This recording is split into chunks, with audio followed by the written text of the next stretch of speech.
Well, welcome back to another episode of the Sunday Best.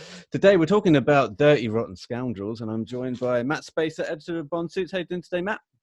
Pete, I'm great. How you doing? Very well, thanks, mate. And returning guest, friend of the show, British film producer Jonathan Sothcott. How are we doing today, Jonathan? Great, thank you. The sun's out, so I feel like we're in Dirty Rotten Scoundrels. We are. And the tie. Tell me about the tie for the people that are watching. And the tie. So when I watched the movie last night, I get for the millionth time, I hasten to add, I thought, oh shit, I've got that tie, which is one I bought at Hayward. It must be 20 years ago now, maybe more. I'm not convinced I've ever worn it. I always used to see Alan Wicker in the shop wearing it. It was sort of his signature tie, and it must have been in a sale or something. And so I picked it up and put it in the wardrobe. But I thought I'd wear it for the full Dirty Rotten Scoundrels look. Oh yeah, that is a thing of beauty. Very envious. Well, let's kick it off with the normal route, with Rotten Tomatoes scoring this film at 88% with the critics, 84% with the audience. The costume designer is Merritt Allen, whose filmography is Mrs. Doubtfire, Eyes Wide Shut, and Brokeback Mountain, to name but a few. Actually, Jonathan, I think it was you that suggested this film that we review for a critique. So what was it that stood out for this for you? I just think it's such a cool style movie, and as a huge, obviously, Doug Hayward fan, fan of his. He was a really dear friend of mine, and I would always ask him questions about the movies, and he was very proud of Dirty Rotten Scoundrels. He used to have the famous sort of poster image of Steve Martin and Michael Caine, which was taken by Terry O'Neill, who was Doug's best friend. He used to have that in his toilet in the shop. As a big print. So he really enjoyed it. And I think one of the things that you can see is that everyone had a great time making this movie. Caine and Martin really kind of zing off each other, and have this wonderful chemistry. And it's just a joy to watch. I love the south of France. I love like really stylish movies. It's to me, it's my favorite comedy. And it's a really underrated style movie as well. Yeah, I loved it how you sent out a tweet either yesterday or today, and everyone just bounced back with their own favorite clip of the film. I mean, it does resonate with a lot of people. Matt, this was a recent viewing for you, no? Yes, I had just seen it for the first time in preparation for this. So it was, I mean, it was a lot of fun. But of course, the style stands out to me. Just the double-breasted Hayward suits and blazers, and I guess by this time, that low buttoning, the four buttons with the one to button at the bottom, that it was very in fashion at the time that this film was made in the late '80s. But for Hayward, it was just Hayward's thing. But Jonathan, did you ever have Hayward make you anything in that style? No, and to be honest with you, hindsight is a wonderful thing. It wasn't a style I appreciated in my youth at all, because, as you say, it was a very trendy. Yeah, my father used to wear suits with that low one-button double-breasted thing. Same with my father. And I always thought, you don't want to dress like your dad particularly, so it didn't really resonate with me. And Hayward was much older than my dad, but he was a great big stocky man, Doug. He was 6'2" or 3" and a really big guy, and he always looked very slim in those suits. It worked for him. Caine's a big guy as well, and he looks great in them. And I think one of the great techniques about Doug that stands him out from all those other tailors is that people always wear his suits rather than the suits wearing them. Now people are so squeezed into this, that, and the other, and sort of stitched up, and it just doesn't always look great. And I think that natural look that he brought to everything is lovely. And I think it's nice that he had such a distinctive look amongst all the other sort of Savile Row and off Savile Row tailors. And what is the difference? I mean, if there's a signature Hayward look, would you say, Matt, maybe I'll throw that to you, and if there's something that would stand out from a Hayward suit that people could identify?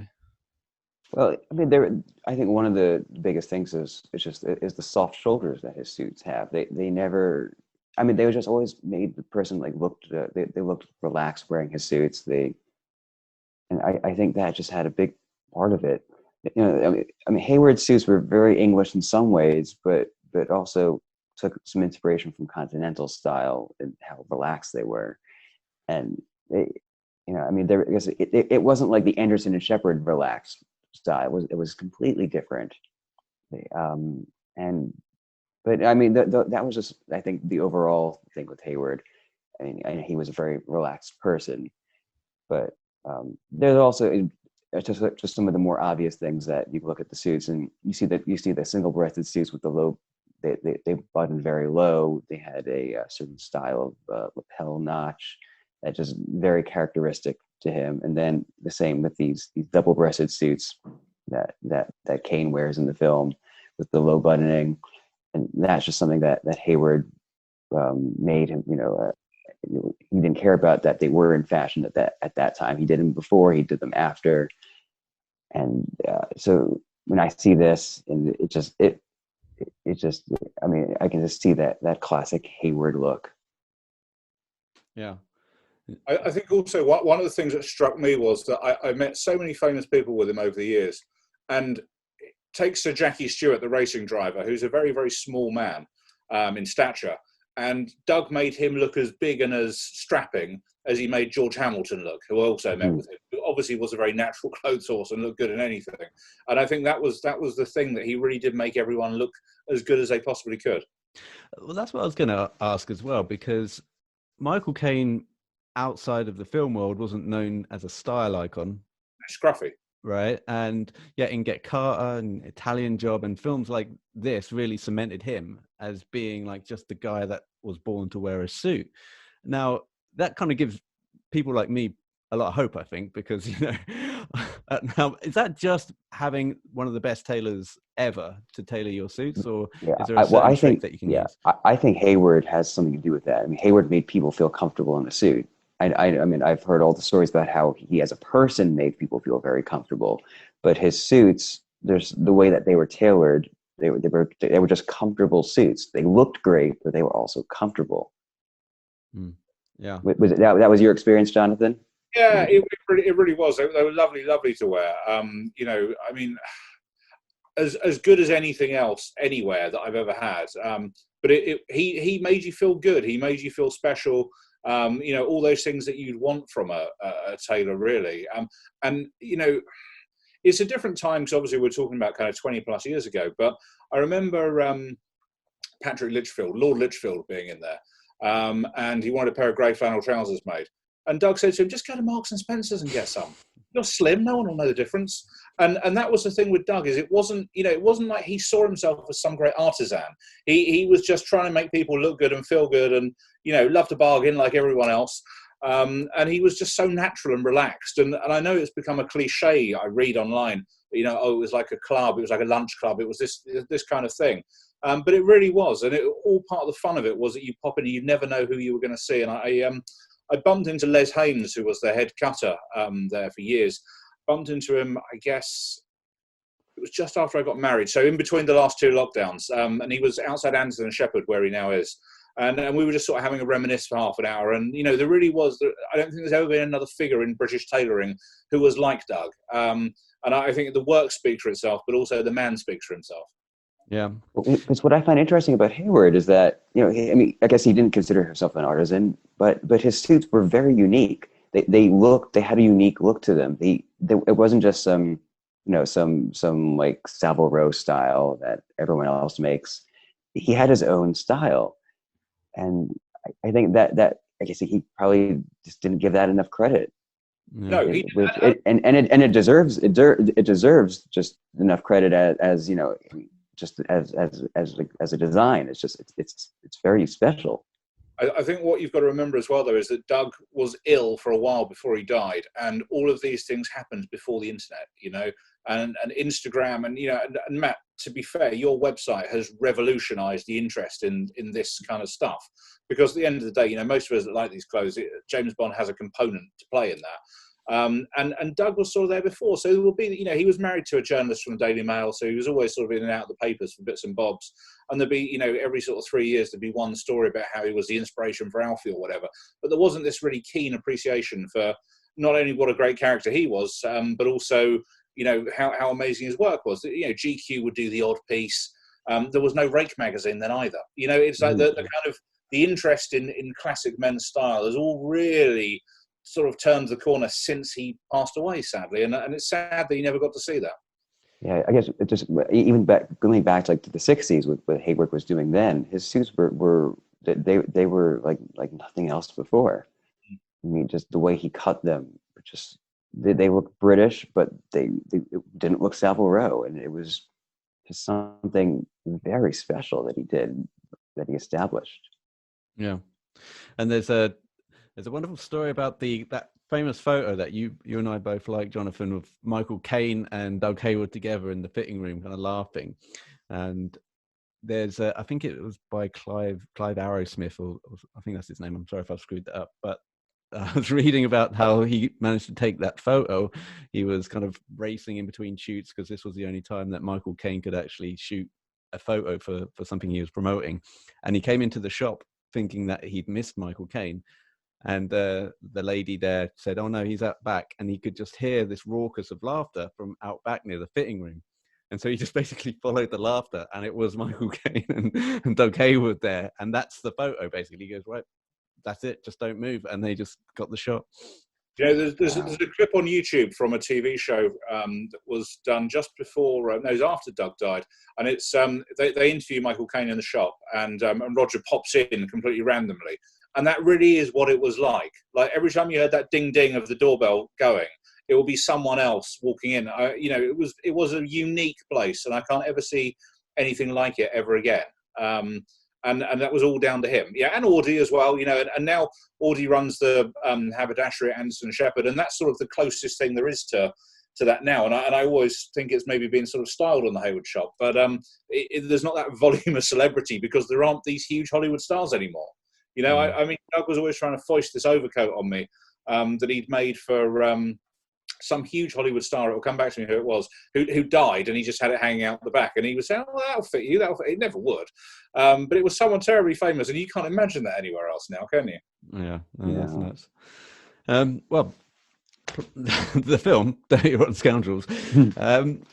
I was watching it again the other night, and I was so glad that it was just as hilarious as I remembered, because it's not, you know, it's been a while since I saw it.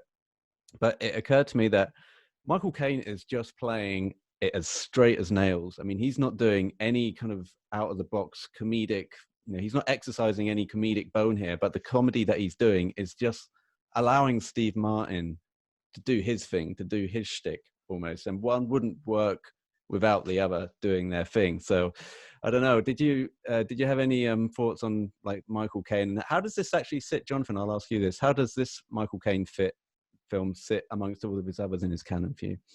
I think it's his best comedy movie, without a doubt. And I think in the same way that for me, in Rain Man, the great performance is Tom Cruise. Everyone kind of gives the kudos to Dustin Hoffman, but the great performance is Tom Cruise because he's the kind of still, steady one in the middle.